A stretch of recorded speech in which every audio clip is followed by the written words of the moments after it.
Nous sommes là en tant qu'organe et autorité chargée des questions de nationalité au Sénégal. C'est la raison pour laquelle la DACS, la Direction des Affaires civiles et du Sceau, a toujours été aux côtés du HCR pour la lutte contre l'apatridie.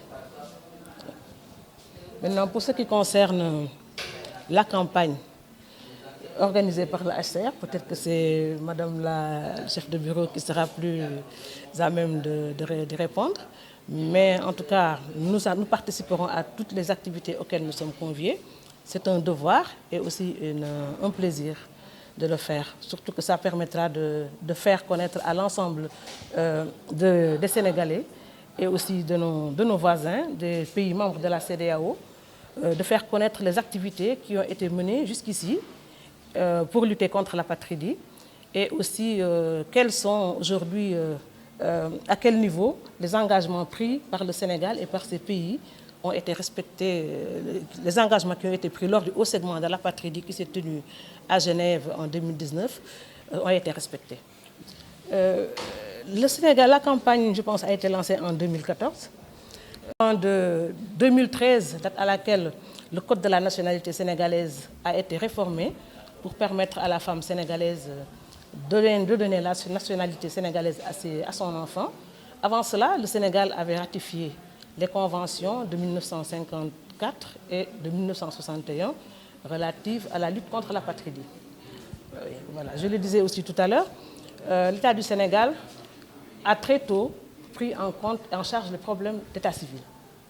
Tous les enfants nés au Sénégal, qu'ils soient de parents étrangers ou sénégalais, peuvent être inscrits sur le registre de l'état civil du Sénégal. Et à côté de cela, chaque année, le gouvernement du Sénégal organise des audiences foraines pour permettre aux enfants qui n'ont pas été inscrits à l'état civil d'être inscrits. Ces audiences sont d'ailleurs gratuites.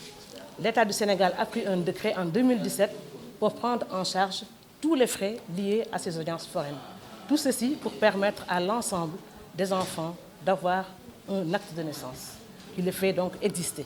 Parce que le premier acte d'existence d'un enfant, c'est son inscription à l'état civil. Je suis Madeleine Sako, chef de bureau HCR Sénégal.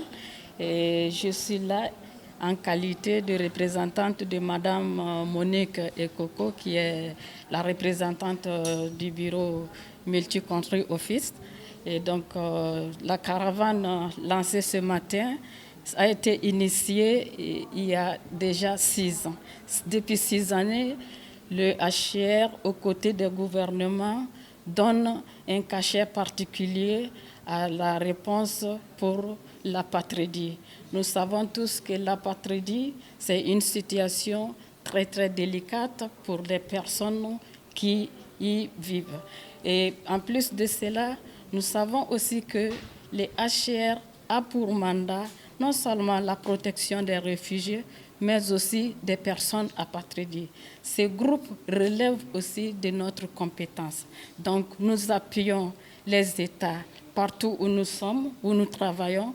Nous appuyons les structures de l'État à pouvoir aider, assister, à répondre efficacement au problème de l'apatridie.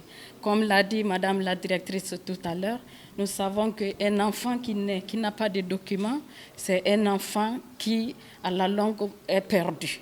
Perdu sur plusieurs plans. Non seulement la scolarisation devient ambiguë, non seulement son évolution dans la société pour entreprendre d'autres activités, si cet enfant n'a pas eu la chance de fréquenter, et si cet enfant doit mener d'autres activités qui nécessitent la présentation de documents, cet enfant, cette personne qui aurait grandi aura des difficultés.